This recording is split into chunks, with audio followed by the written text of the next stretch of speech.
सुनो, अगर माँ बाप नाराज हैं, अगर माँ नाराज है, बाप नाराज है, तो ना उसकी ये नमाज काम आएगी, न रोजा, न ज़कात, न हज।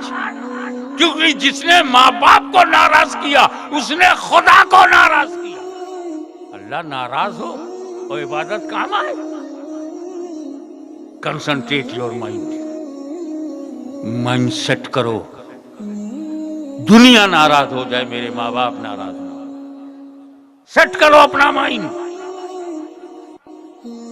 और जिसके लिए तुम अपनी माओ को छोड़ देते हो ना, वो ज्यादातर बीवियां हैं, तेरे अपने बच्चे हैं, इनके लिए तू माँ बाप को छोड़ देता है।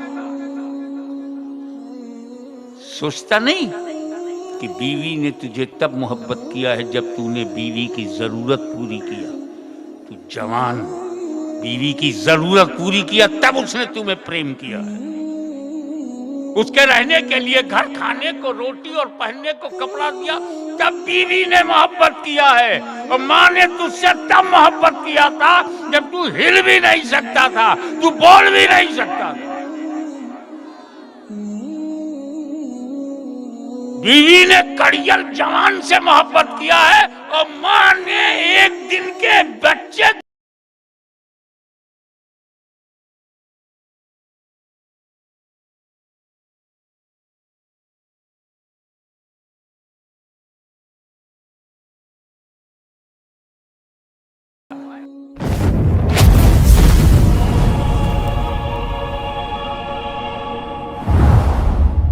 अफरा तफरी करने दो, कुछ न करने से तो बेहतर है।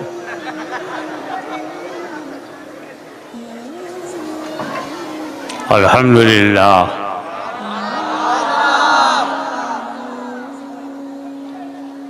अल्हम्दुलिल्लाह नहमदुहु व नस्तईनुहु व नस्तगफिरुहु व नुमिनु बिही व नतवक्कलु अलैहि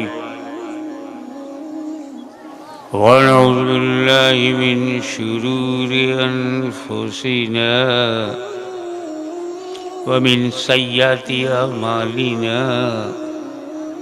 मन यहदिहिल्लाहु फला मुदिल्ल लहु व मन युद्लिलहु फला हादिय लहु। व नशहदु अल्ला इलाहा इल्लल्लाहु वहदहु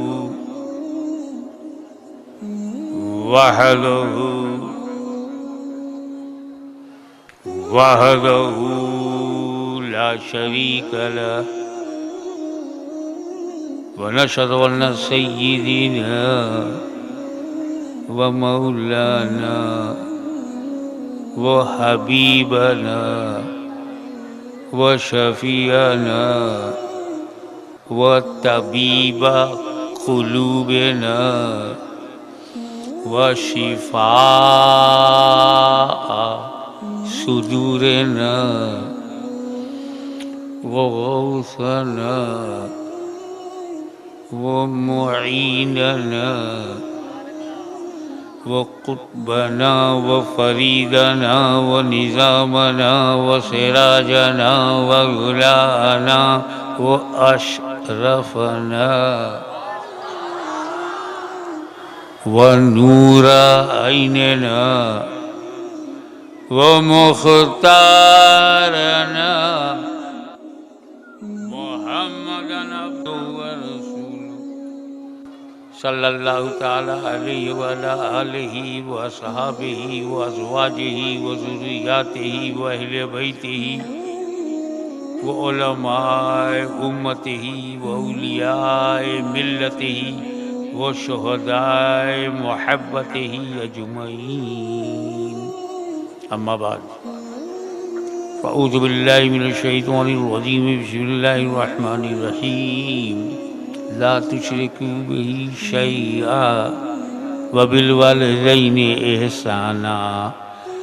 सदक़ल्लाहु मौलाना अल-अलीयुल अज़ीम व बल्लगना रसूलुहुन नबियुल अमीनुल करीम व नहनु अला ज़ालिका लमिनश शाहिदीन व शाकिरीन वल्हम्दुलिल्लाहि रब्बिल आलमीन।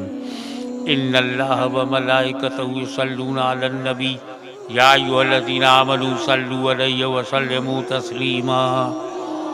अल्लाहुम्मा सल्लि अला सय्यिदिना मौलाना मुहम्मदिन व अला आलि सय्यिदिना मौलाना मुहम्मदिन व बारिक वसल्लिम कमा तुहिब्बु व तुर्ज़ा बि अन तुसल्ली अलैहि।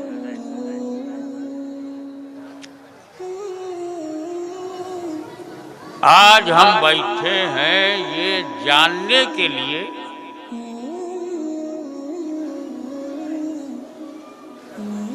कि हमारी जिंदगी में सबसे बड़ी नेमत क्या है।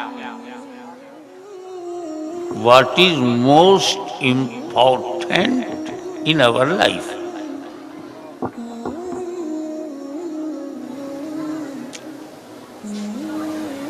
जिसका हम शुक्र अदाई नहीं कर सकते। हम बड़ी बड़ी हस्तियों पर जब गौर करते हैं, बेहतरीन जमात जमाते सहाबा, बेहतरीन घराना अहले बैते मुस्तफा, बेहतरीन लोग औलिया अल्लाह, लेकिन ये सारी सिफतें तब हुई जब पैदा हुए। जब पैदा हुए, पैदा ही ना होते तो क्या होते।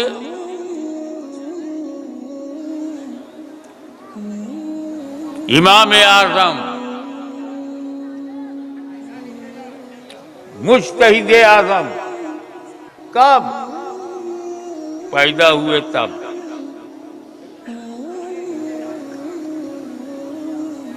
बन गए गौसे आज़म कब? पैदा हुए तब। ये गरीब नवाज पैदा हुए तब।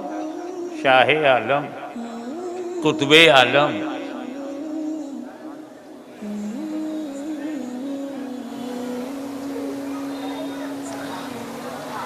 आज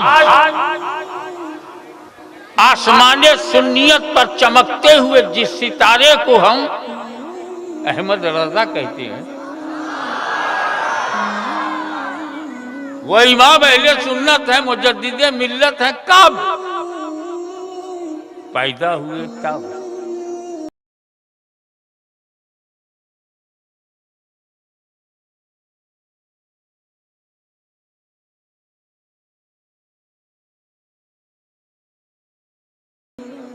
जिसे शेखुल इस्लाम वल मुस्लिमीन कहते हैं, रईसुल मुहक्किकीन कहते हैं, ये सब लक़ब मिला कब?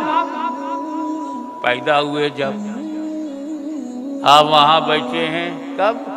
पैदा हुए तब। मैं यहाँ बैठा हूँ क्यों? पैदा हुआ तब। अबे पैदा होने से बड़ी कोई नेमत हो तो बताओ।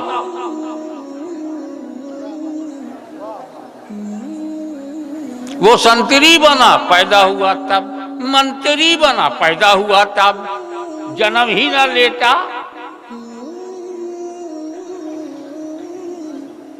पैदा होने को हल्के में मत लो। हम पैदा हुए तो बहुत इंपॉर्टेंट है परिवार के लिए, परिवार के लिए। और नबी का पैदा होना इससे ज्यादा इंपॉर्टेंट है पूरे संसार के लिए।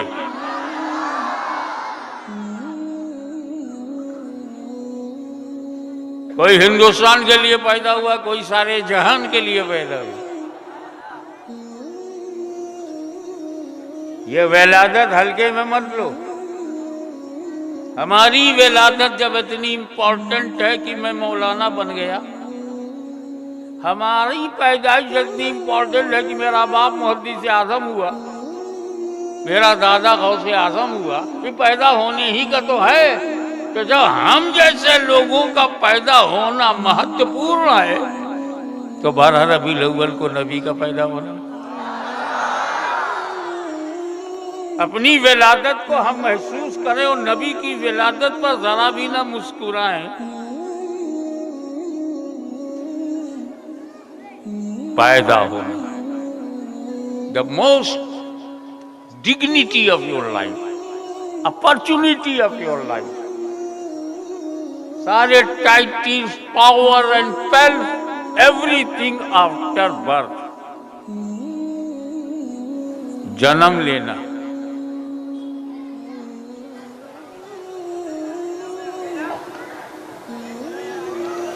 और क्योंकि हमारा पैदा होना अल्लाह का बेस्ट रिवॉर्ड है, बेहतरीन अवसर है, अल्लाह वाला बनने का अवसर है, तो जब पैदा होगे तब ना अल्लाह वाले बनोगे। ये हमारे एडुकेट हैं, कोई इंजीनियर है, कोई डॉक्टर है, कोई साइंटिस्ट है, किसी ने मिसाइल बना डाला, ये सब अहम बातें हैं। लेकिन जब पैदा हुआ तब पूरी भारत को आजादी दिलाई किन लोगों ने? जो पैदा हुए थे वो।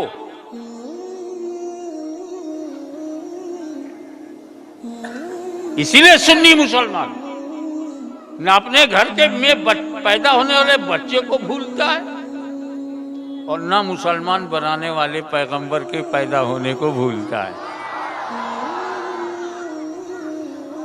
हम नाशुक्रे नहीं हैं, हम पैदा हुए तो परिवार की तरफ मुड़ गए, परिवार तक गए। और 12 रबीउल अव्वल को जब मेरा नबी पैदा हुआ तो परवरदिगार की तरफ गए।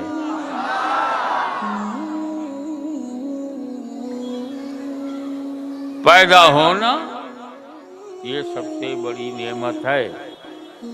ये आप सैयद हैं, आप शेख हैं, आप पटेल हैं, आप पठान हैं, हमें ये सब कब हुआ?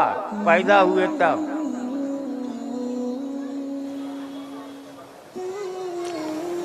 हायर एजुकेटेड हुए कब? पैदा हुए जब। शेखुल हदीस बने कब? पैदा हुए जब। शेखुल तफसीर, शेखुल हदीस, मुबल्लिग आज़म कब? पैदा हुए जब। बड़ा तजदीद हिया का काम किया कब? पैदा होने के बाद। तो आप अपने पैदा होने के महत्व को समझ रहे हैं ना? इससे ज्यादा कीमती कोई चीज है? हाँ, देश का प्रधानमंत्री बनना, अबे वो भी तो जब पैदा होगा तब। कोई पोस्ट, कोई पावर, कोई वेल्थ, कोई डिग्री, कोई ओहदा मिल ही नहीं सकता जब तक पैदा न हो। इससे अंदाजा लगाइए कि पैदा होना ही अल्लाह का सबसे बड़ा करम है। अब जब पैदा होने की महत्व को समझ गए तो बताओ पैदा हुए कैसे?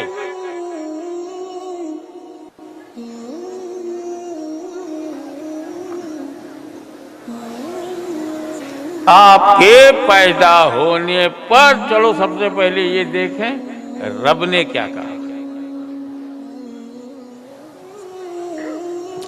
वला तुशरिकू बिही शैआ, डोंट मेक पार्टनर ऑफ अल्लाह। अल्लाह का कोई साथी नहीं, कोई शरीक नहीं। कितनी आला दर्जे की बात। शिर्क शिकन, शिर्क तोड़।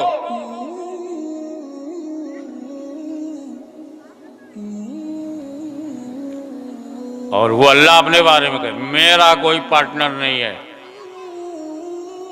कोई शरीक बनाना मत, न मेरी जात में न मेरी सिफात में। नो अल्टरनेट, नो पार्टनर, कोई साथी नहीं, कोई शिरकत नहीं, कोई शरीक नहीं। कितनी ऊंची बात है तौहीद की, वहदानियत की, अल्लाह के जात की, अल्लाह की सिफात बुलंद है। और इमीडिएट कहा जा रहा है वबिल वालिदैन एहसाना, ला ताबुदू इल्ला इय्याहू वबिल वालिदैन एहसाना। दूसरे मुकाम पे फरमाता है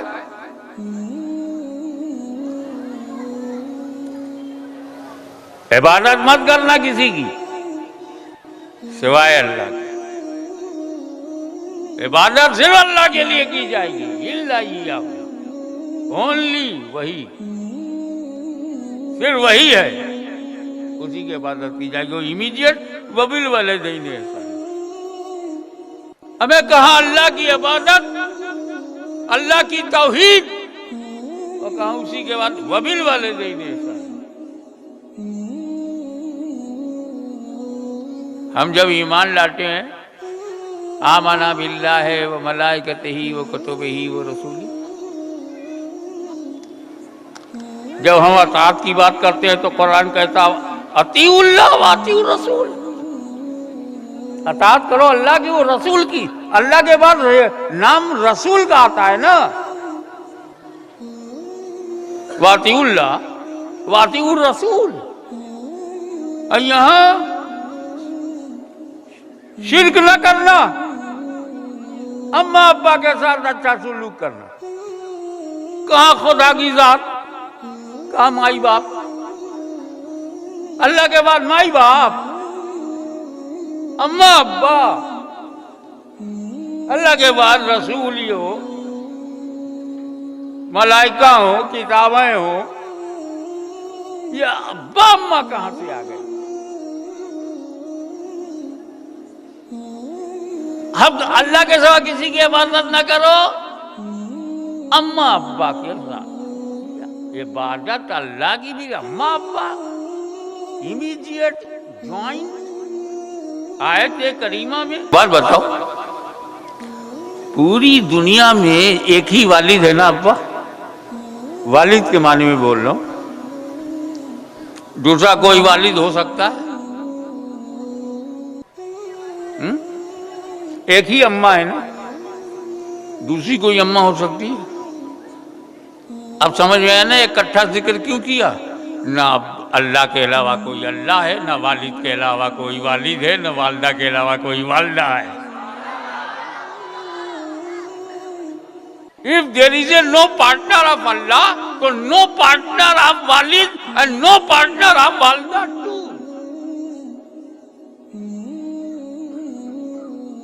एक वजह तो ये है, और दूसरी बताता हूं आपको।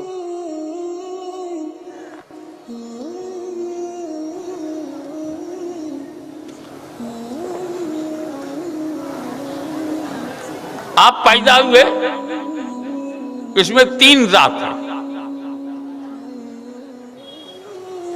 एक अब्बा है, 3 कारण हैं। एक अब्बा, उनका अंश, दूसरी अम्मा, उनका शिकम, तीसरा जो है सबसे बड़ा अल्लाह, रूह डालने वाला। तो आप दुनिया में ऐसे ही नहीं आए हैं, अब्बा की वजह से आए हैं, अम्मा की वजह से पैदा हुए हैं, अल्लाह की वजह से पैदा हुए।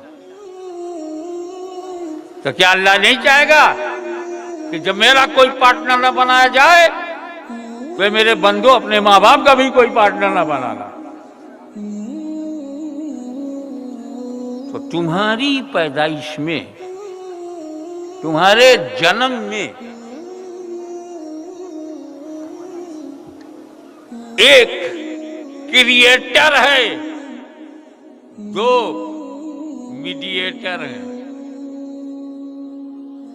अल्लाह ने माँ बाप के जरिए तुमको जन्म दिलवाया, 9 महीने तक माँ ने अपने पेट में तुमको रखा। Structure of body by blood of mother. ये जो तेरा हाथ पैर है ना, आंख नाक कान, और ये जो तेरा दिल है, किडनी है, लीवर है, इंटेस्टाइन है, और ये जो तेरी जवानी है, ये सब अम्मा के खून से बना है। पहले अपना कर्जा अदा कर,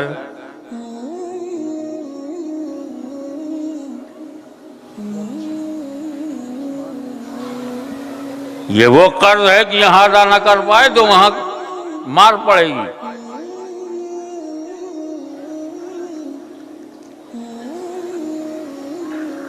वो बच्चा पैदा हुआ, उससे कहा जा रहा है कि तेरा दुनिया में आने का सबब तेरे माँ बाप हैं और मुसब्बिब तेरा रब है। तो तू रब मुसब्बिब तक पहुंचेगा जब सबब का बन जाए। जो बन गया सबब का वही बन गया अपने रब का, और सबब है तेरे माँ बाप।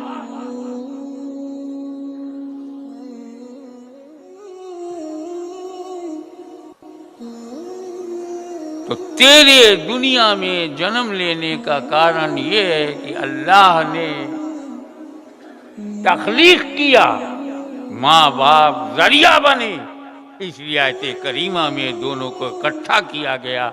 ला तुश्रिकू बिही शैअन व बिल वालिदैनि इहसाना।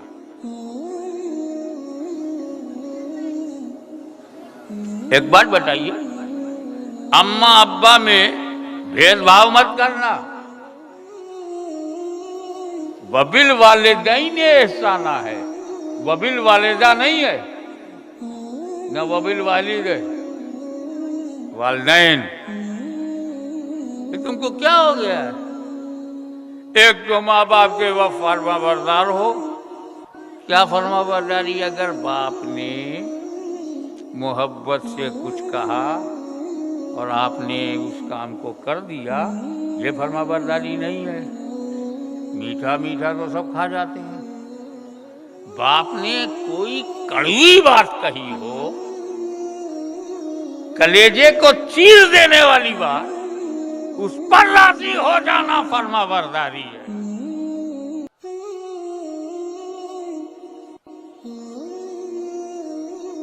हम ऐसे समाज में जहां अब्बा गायब हैं, अम्मा ही अम्मा। मैं अक्सर देखता हूँ जब कार में बैठ करके निकलता हूँ, एक कार मेरे सामने से गुजरी, जय माता दी। जुमला अच्छा है, मगर सिर्फ माता क्यों? पिता सौतेला है क्या?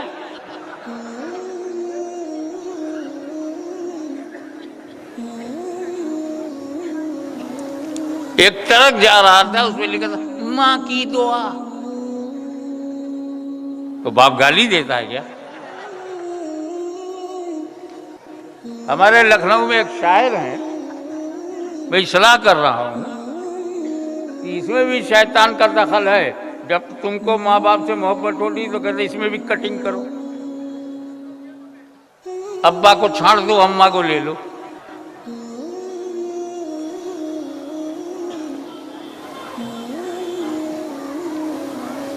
हमारे यहाँ एक लखनऊ में शायर हैं, पूरी शायरी अम्मा पे। हाँ, किसी को दुका मिली, किसी को मक्का, मेरे हिस्से में माँ मिली और बाप नहीं मिला।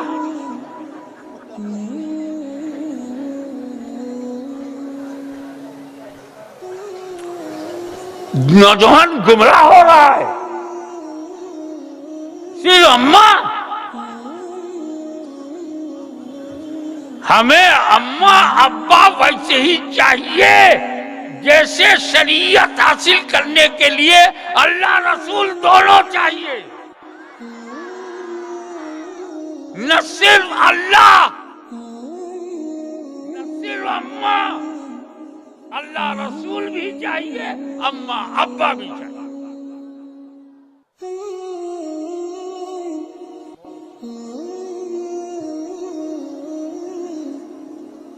एक फटफटिया लिया, माँ, एक घर बनाया, माँ की दुआ।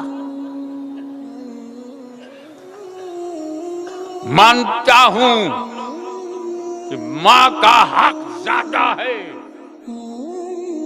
लेकिन बाप की शान ज्यादा है। अपने बाप को हल्के में मत लेना।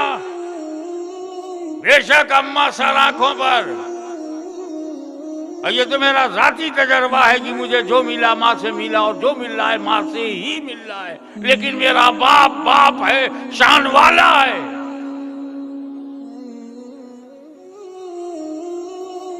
हल्के में बाप को मत लेना। वो जो बोझ उठाकर तुझे पालता रहा, वो जो रिक्शा खींच कर तुझे रोटी देता रहा, वो जो बारिश में भीगता हुआ पैसे बनाता रहा, तुम्हारे कर्ज को उतारने के लिए पसीना बहाता रहा, अपनी मेहनतों मशक्कत को निचोड़ कर 4 पैसा कमाकर जो तेरे पेट में डालता रहा, वो कौन था? माँ तो ठंडे कमरे में बैठी थी, जो धूप में जला वो तेरा बाप था, बोझ उठाया तेरा बाप था, मशक्कत किया तेरा बाप था, विदेश गया तेरा बाप था, तुझे रहने के लिए घर दिया तेरा बाप था, तेरे पेट में रोटी डाली वो तेरा बाप था, अपने कांधे पर रखा तेरा बाप था, जिसने नौकरी किया सैलरी पे सैलरी कमाता रहा वो तेरा बाप था। न माँ को छोड़ो न बाप को, मिल वाले गईने साला।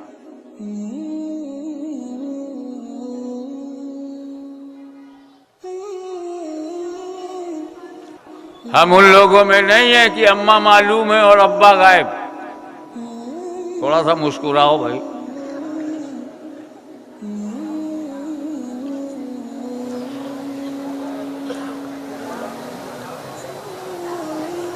अब तो लोग अम्मा के पीछे इतना भाग रहे हैं, अब्बा को छोड़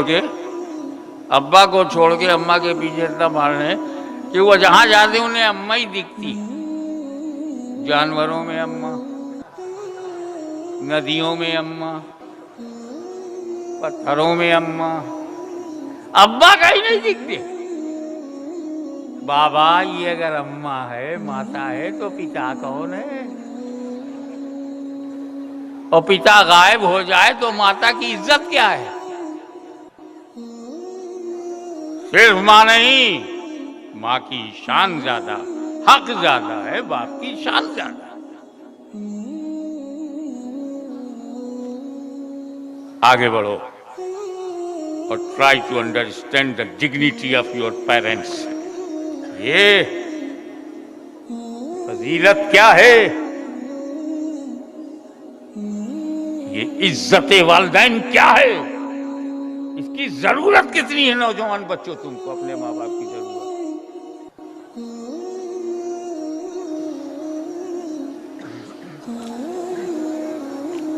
जमाते साहबा में कुछ साहबी बड़े भोले भाले, एक मन्नत मान ली उन्होंने।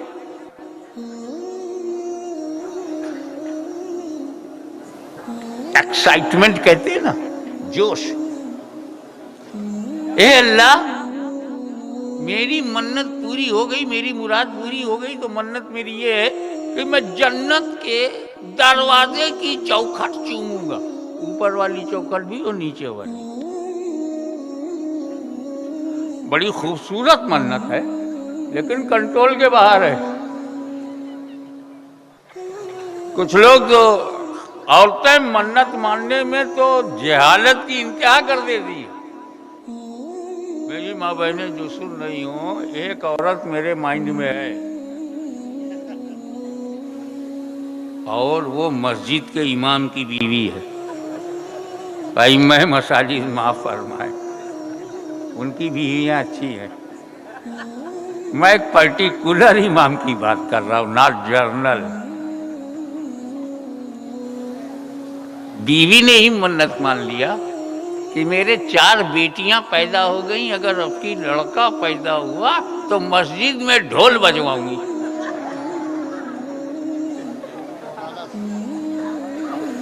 अब इमाम साहब की बीवी, मौलाना की बीवी, मुफ्ती की बीवी, हो गया लड़का। अल्लाह की शान बेनियाज है, अल्लाह समझ देता वही है।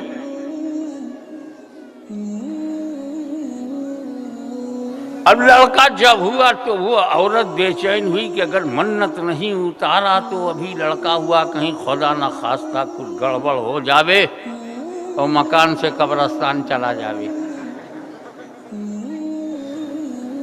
अब उन्होंने अपने शौहर से कहा, देखिए मस्जिद आपकी अपनी है, कमेटी वाले आपके हैं, ट्रस्टी आपका है, और आप इमाम व खतीब हो, आपको बहुत मानते हैं लोग। हाँ अल्हम्दुलिल्लाह, तो ढोल बजा दो ना, मेरी मन्नत उतर जाए। अरे नेक बात, ढोल बजाना हराम है। अरे घर में बजाना हराम, सड़क पे बजाना हराम, मस्जिद में बजाओ।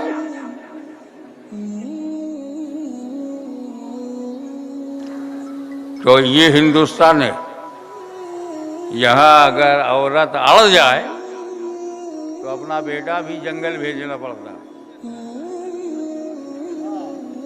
अरे समझा करो, अगर गुजरात नहीं समझेगा तो पूरा भारत नहीं समझेगा। तिरिया हट, राज हट से भी ज्यादा हट। अच्छा, अगर तुम मेरी मन्नत नहीं उतारते तो मौलवी सुन, तेरा खाना पीना बंद, मस्जिद में पड़े रहो, 5 टाइम नमाज पढ़ो, बिस्तर तो बिस्तर, घर में घुसने नहीं दूंगी। अब वो परेशान हुए, ये तो घर का मामला है।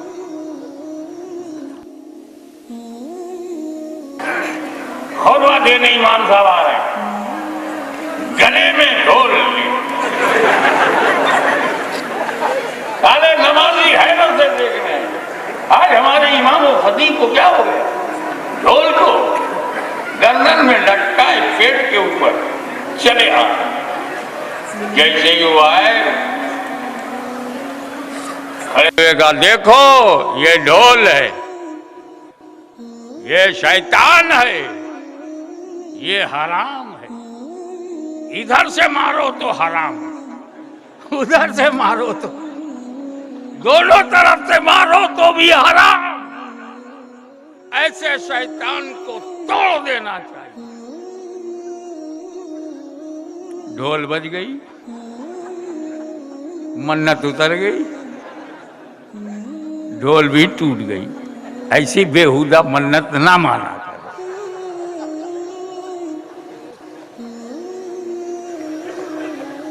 अभी भी खुश, मस्जिद में मेरे मियाँ ने ढोल बजा दिया, मुसल्ली खुश। आज हराम प्रैक्टिकल करके बताया गया।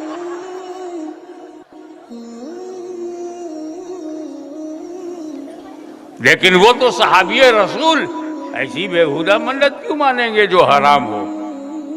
जन्नत की मन्नत। लेकिन दुनिया में रह के जन्नत का दरवाजा कैसे चूमे? अब हल ही नहीं है, मन्नत पूरी करना जरूरी। तो हर समस्याओं का समाधान हबीबुर रहमान, हर मर्ज की दवा सल्ले अला मुहम्मद।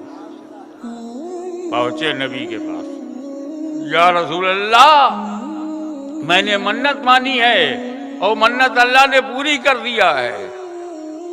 क्या माना था? यही कि मन्नत पूरी होगी तो मैं जन्नत का दरवाजा चूमूंगा, ऊपरी चौखट को भी चूमूंगा, नीचे वाली चौखट को भी चूमूंगा, मगर जन्नती ही की चौखट। रसूल पाक ने पूछा, क्या तेरे माँ बाप हैं? पूरे होश में सुनो तो मजा आए। क्या तेरे माँ बाप हैं? कहा या रसूलल्लाह, अल्लाह का करम है, भी मेरे माँ बाप का साया है। कहा जा घर अपने बाप का माथा चूम ले, अपनी माँ का पैर चूम ले, जन्नत का दरवाजा चूम लिया।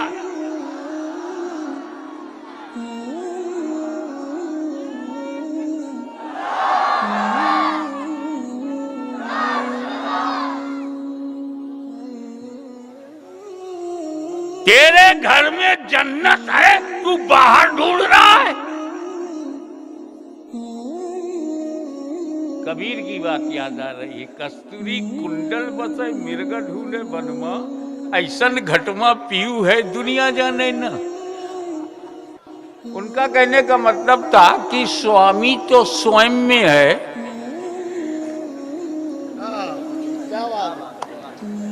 और बाहर दूर ढूंढ रहा है, घर घर, द्वार द्वार, गांव गांव, मोहल्ला मोहल्ला। और कस्तूरी तो तेरे अंदर ही है। वही तो मेरे आका ने कहा था, मन अरफा नफ्सहू फकद अरफा रब्बहू। जिसने स्वयं को पहचान लिया उसने स्वामी को पहचान लिया। अरे स्वामी मेरा रब है, ये कहाँ स्वामी है? स्वामी होते तो जेल में होते।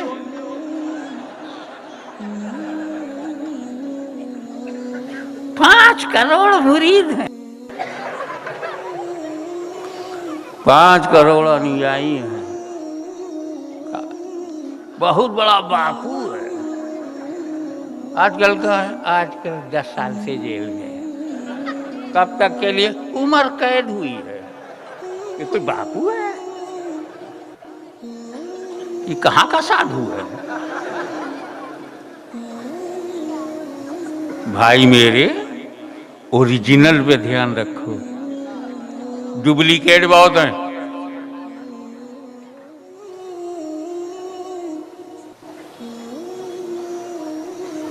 जिसने खुद को पहचान लिया उसने खुदा को पहचान लिया। बात रही जन्नत की, हमें माँ बाप को पटा लो, खुदा की कसम, खुदा राजी, रसूल राजी।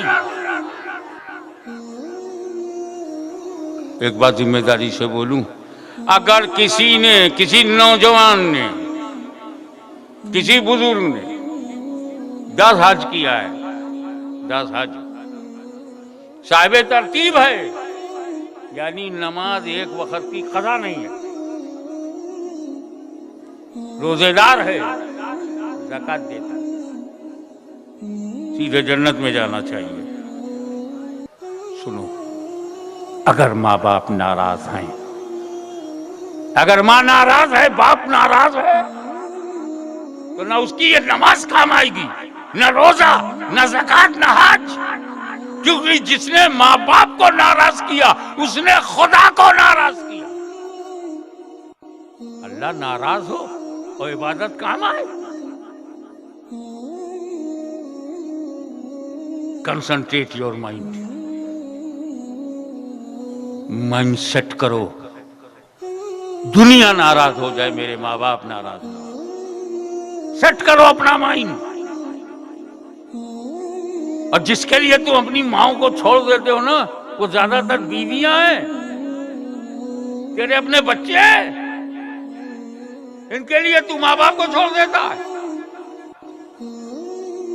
सोचता नहीं कि बीवी ने तुझे तब मोहब्बत किया है जब तूने बीवी की जरूरत पूरी किया। तू जवान, बीवी की जरूरत पूरी किया तब उसने तुम्हें प्रेम किया है। उसके रहने के लिए घर, खाने को रोटी और पहनने को कपड़ा दिया, तब बीवी ने मोहब्बत किया है। और माँ ने तुझसे तब मोहब्बत किया था जब तू हिल भी नहीं सकता था, तू बोल भी नहीं सकता था। बीवी ने कड़ियल जवान से मोहब्बत किया है, और माँ ने एक दिन के बच्चे जो बेकार है, मजबूर है, उससे प्यार किया।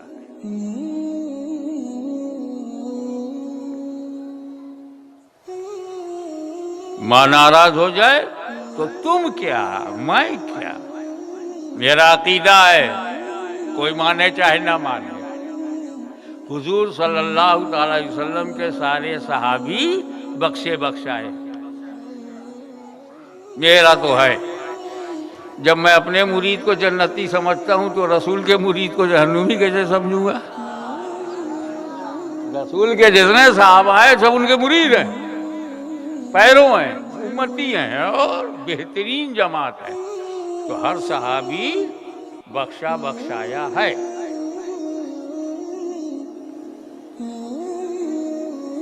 जिसने रसूल को देखा होगा वो कैसा होगा यार?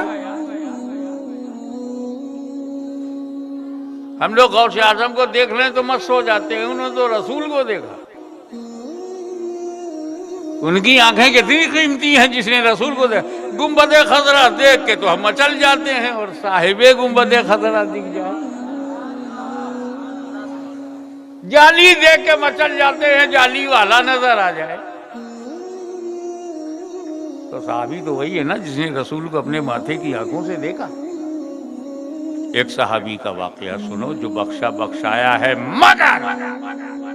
मगर लग गया, मगर आखिरी वक्त कलमा नहीं पढ़ पा रहे हैं। सहाबी है, आखिरी वक्त है, कलमा नहीं पढ़ पा रहे हैं। सोच तेरा क्या हाल होगा। तू कौन है? न साहबा में हो, न ताबईन में, न तबे ताबईन में। तुम तो आज का मॉडल है हम लोग। हमारी क्या हैसियत है? साहबी है, आखिरी वक्त है, कलमा पढ़ना चाहते हैं, पढ़ना चाहते हैं, लफ्ज निकल नहीं रहा, अशहदु अन ला इलाहा निकल नहीं रहा। ये कैफियत देखकर साहबी की बीवी को घबराहट हुई कि मेरा शौहर बेचैनी में है और कलमा नहीं पढ़ पा रहा है।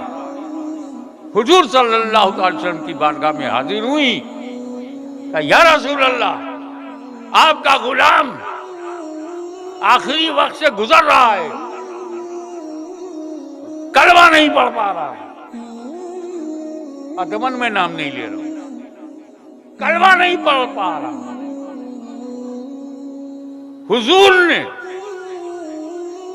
डायरेक्ट कहा, क्या उसके माँ बाप हैं? अल्लाह अकबर। वो कलमा क्यों नहीं पढ़ पा रहा है? उसकी तबीयत कैसी है? उसका दिमाग कैसा, उसका दिल कैसा? नहीं पूछ रहे हैं। माँ बाप है? डायरेक्ट वजह पे चले गए सरकार। रीजन क्या है? बाप तो नहीं है, माँ है। का बुलाओ उसकी माँ। नौजवानों ध्यान से सुनो, नबी ने कहा माँ को बुलाओ। माँ आई, हुजूर ने कहा ये बेटा तुम्हारा है? हाँ। इसे माफ कर दो।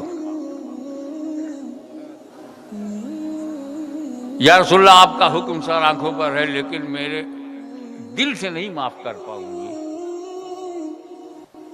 क्यों?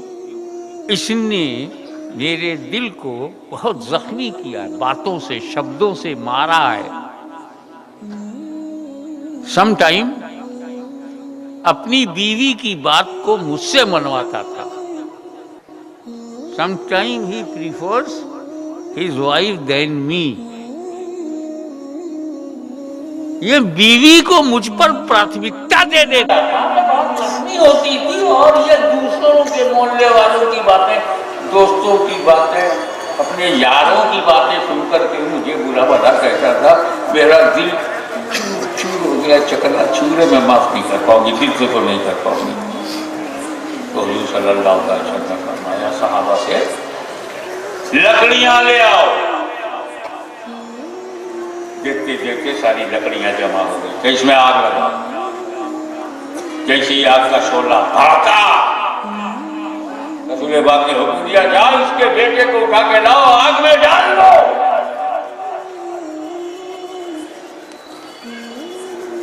ये सुनते ही मां की ममता जाग गई। ये थोड़ा मेरी आंखों के सामने मेरे बेटे को जलाएंगे। उनका तुझे क्या हुआ?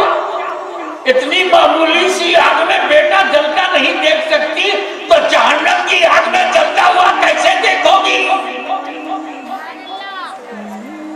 मैंने माफ किया, मेरा खुदा माफ करे, सरकार आप भी माफ करे। मैंने माफ किया, मैंने माफ किया। इधर माँ के मुंह से निकला मैंने माफ किया, उधर बेटे ने कलमा पढ़ना शुरू कर दिया।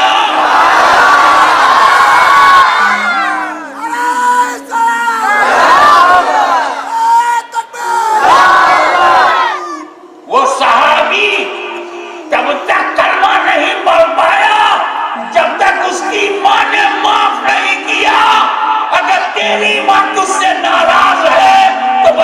तुझे जहन्नम से कौन बचाएगा? तेरे बाप तुझसे नाराज। मैं बताऊं बीवी और बाप का फर्क?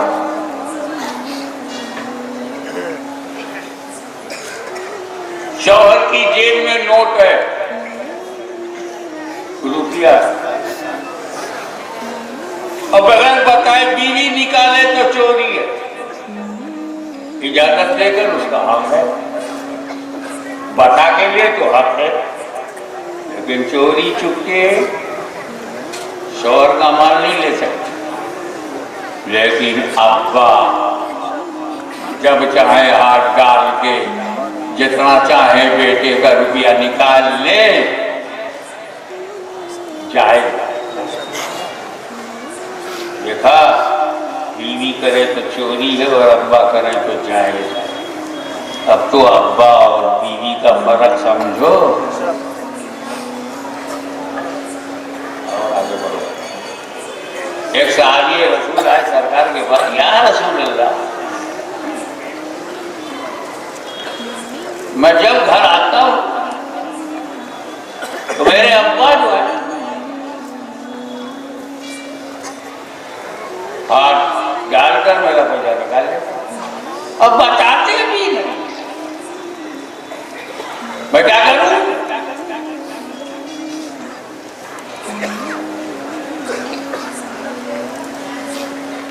तो उन्होंने क्या कहा, तू और तेरा माल तेरे बाप का है।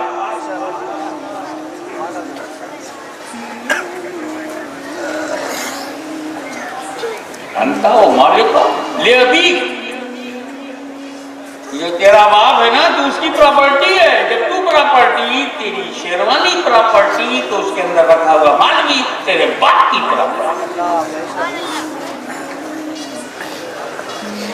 वो बाप जिसने बचपन में तुझे कांधे पर उठाकर उंगली पकड़कर चलना सिखाया, स्कूल भेजकर पढ़ाया, अक्ल के दरवाजे खोले, इसने तुमको आलिम, इंजीनियर, डॉक्टर, प्रोफेसर या नेशनल लीडर बनाया, वो तेरा बाप है।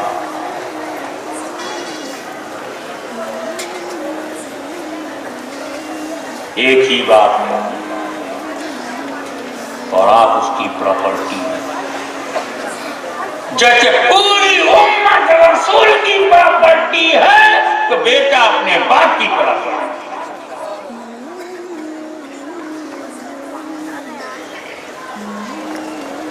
लाओ दुनिया में कोई औरत जो माँ से ज्यादा चाहे। हमारे तो मसल मशहूर है, जो माँ से ज्यादा चाहे वो डाइन है, डेंजर है, एक्टिंग कर रही है। जिसने 9 महीना रखा नहीं, दर्द जरा सहा नहीं, लेबर पेन झेली नहीं, वो उससे ज्यादा कैसे चाहेगा?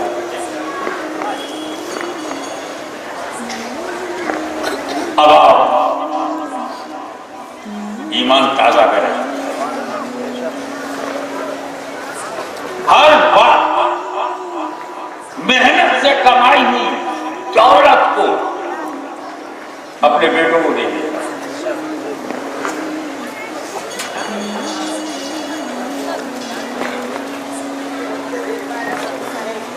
पेट्रोल पंप पे पेट्रोल भरने वाला भैया तरक्की करके वापस करोड़ों कमा करके अपने दोनों बेटों को दे दिया और दोनों अंबानी बन के चमक रहे, बाप की कमाई से आगे बढ़े। धीरू भाई ने सारी प्रॉपर्टी, अरे हम भी तो यही करते हैं यार। ये लखपति है, वो करोड़पति है, ये अरबपति है। यानी इतने पति कहां से आ गए? कहा जो एक ही पति होने में तकलीफ है, जो एक का पति है वो प्रॉब्लम में रहता है, जो लखपति होगा वो कितनी बड़ी प्रॉब्लम में होगा। सारी कमाई अपने बेटे को दी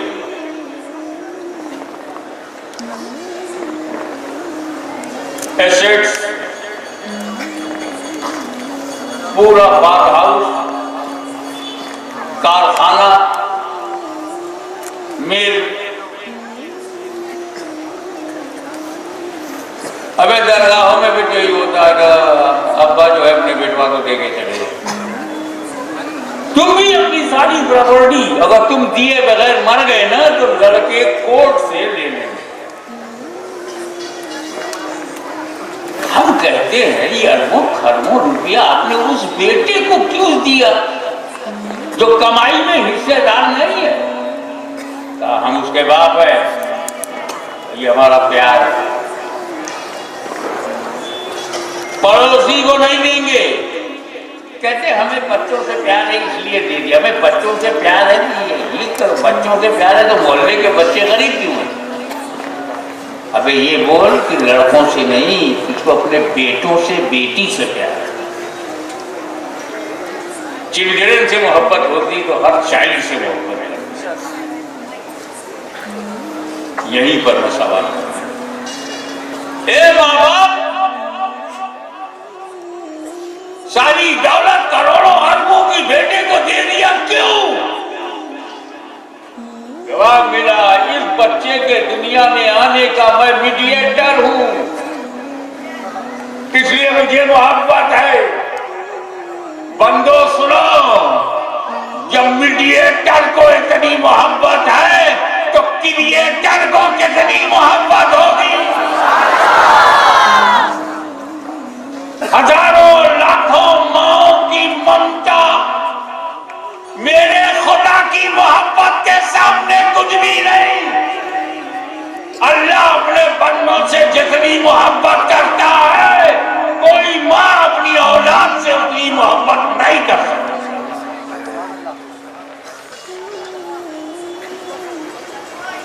वो क्रिएटर है, जब रचना को इतनी मोहब्बत है तो रचयिता को कितनी मोहब्बत है? जब मजबूर, बंधे हुए, लिमिटेड मीडिएटर का ये हाल है तो अनलिमिटेड क्रिएटर का प्यार कितना होगा? मां को हल्के में कभी मत ले।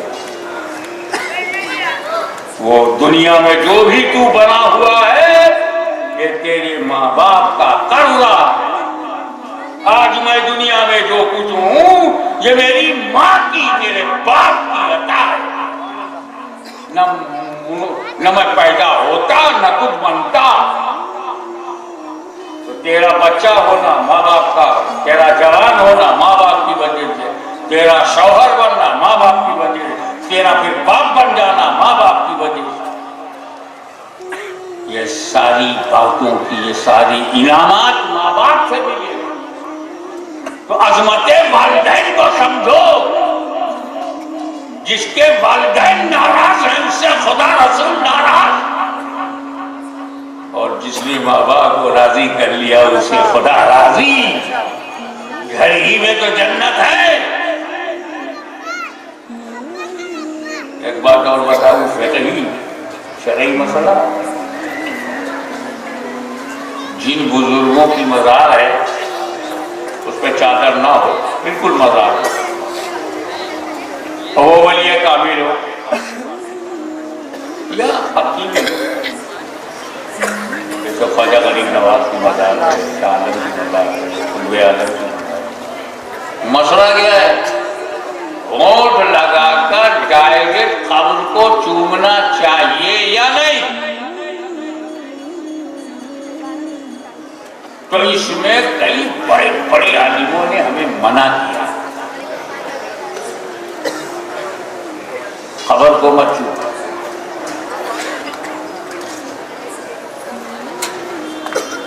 और बहुत सारे बड़े बड़े आलिमों ने कहा है छू सकते हैं, मतलब इख्तिलाफ है। अब जिन लोगों ने कहा नहीं चूमो, उसमें हमारे इमाम अहले सुन्नत ने बड़े अदब वाली बात की। अरे तेरा होंठ इस लायक है,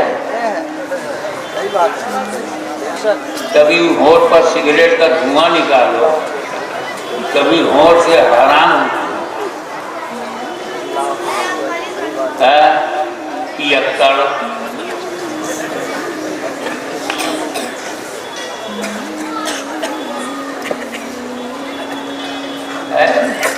शराब, जुए की कमाई मुंह से गई, होंठ गंदा हुआ, और गरीब नवाज से टच करोगे? अबे तू तो हाथ लगाने लायक नहीं है। जिन हाथ से ताश के पत्ते चले हो, जिन हाथों से सिनेमा का टिकट खरीदा हो, जिन हाथों से जुआ खेला हो, जिन हाथों से शराब पिया हो, जिन हाथों से किसी नामहरम औरत को छुआ हो, वो हाथ इस लायक है कि गरीब नवाज को टच करे? तो हमारे इमाम ने कहा अदब यही है कि दूर रहो, 2 गज की दूरी बनाओ। वहीं से हिंदुस्तान ने सीखा 2 गज की दूरी बहुत जरूरी। इनकी मना नहीं है, गरीब नवाज की देन है। तालीम का असर है, चाहे कितना बुरा भला करो पर मानना उन्हीं को है। 2 गज की दूरी अदबन जरूरी है। देखो कुछ लोग कहते नहीं चूम सकते, क्योंकि चूमना सिर्फ तो है नहीं, चूमने में खतरा ही नहीं, क्योंकि चूमना हराम हो सकता है, चूमना सवाब हो सकता है, चूमना जायज हो सकता है, शिर्क तो हो ही नहीं सकता। अगर कोई अहमदाबाद में साबित कर दे कि चूमना भी शिर्क है, मैं तकरीर बंद कर दूंगा, क्योंकि चूमना शिर्क नहीं है, शिर्क से बचाता है।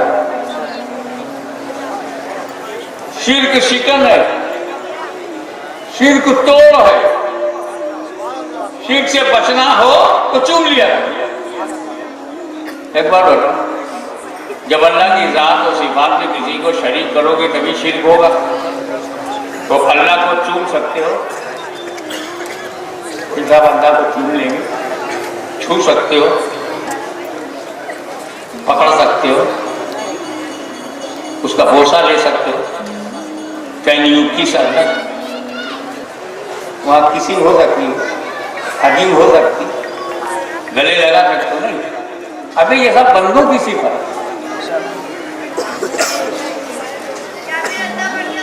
तो चूमना शिर्क है ही नहीं। तभी तो मेरे रसूल ने कहा अरे हजरा अस्वद चूम लो, ताकि इसे जन्नती हजर समझा जाए, खुदा ना समझा जाए।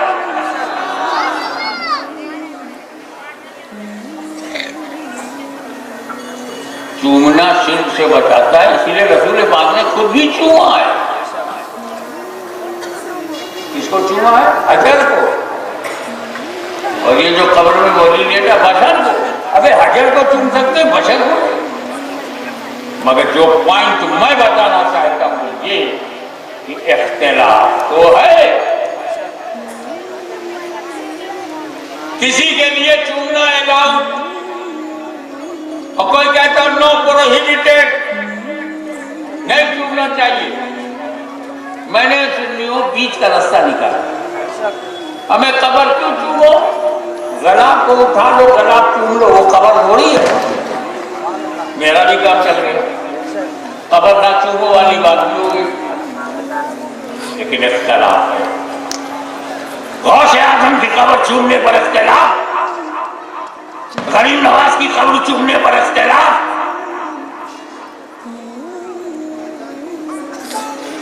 शाह आलम की कब्र को चूमने पर इख्तिलाफ है। लेकिन सारी दुनिया के सुन्नी मुसलमान एक हैं कि मां की कब्र चूमने पर कोई इख्तिलाफ नहीं। अंदाजा लगाओ, अकाबिर औलिया की कब्र चूमने पर इख्तिलाफ, लेकिन माँ बाप की कब्र चूमने पर कोई इख्तिलाफ नहीं। अगर कब्र कच्ची है अपना होठ लगा दो, क्योंकि वो तेरी माँ है, वो तेरा बाप है, उसी की रजा में खुदा की रजा है।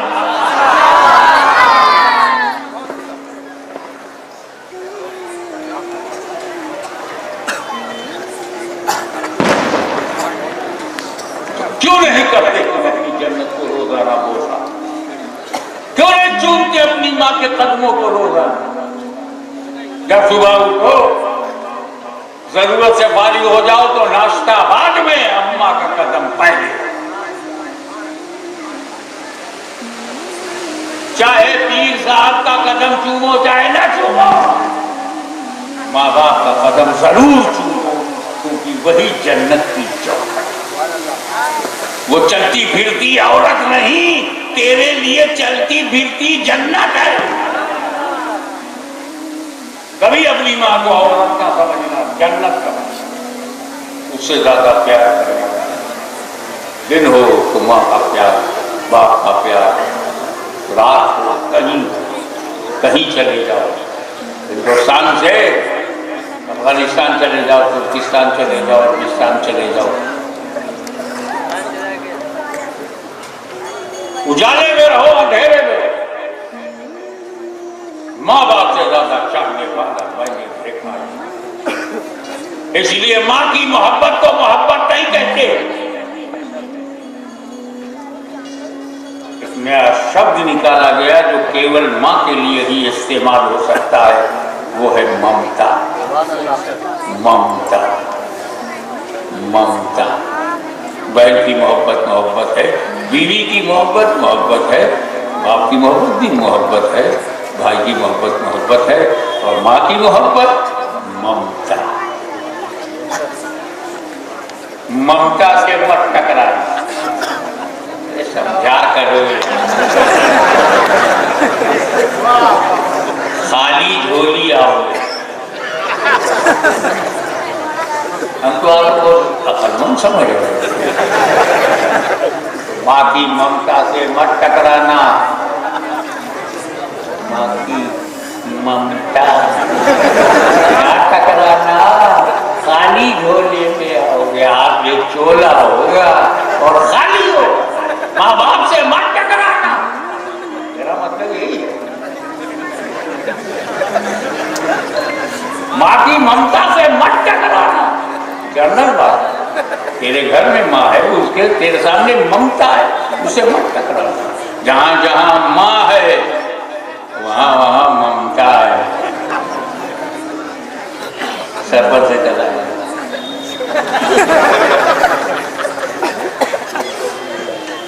The best love is keen,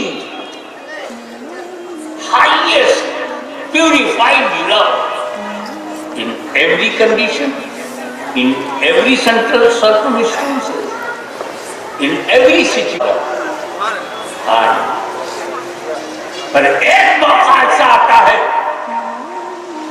जब मां की ममता पे लॉकडाउन, बाप की मोहब्बत पर लॉकडाउन।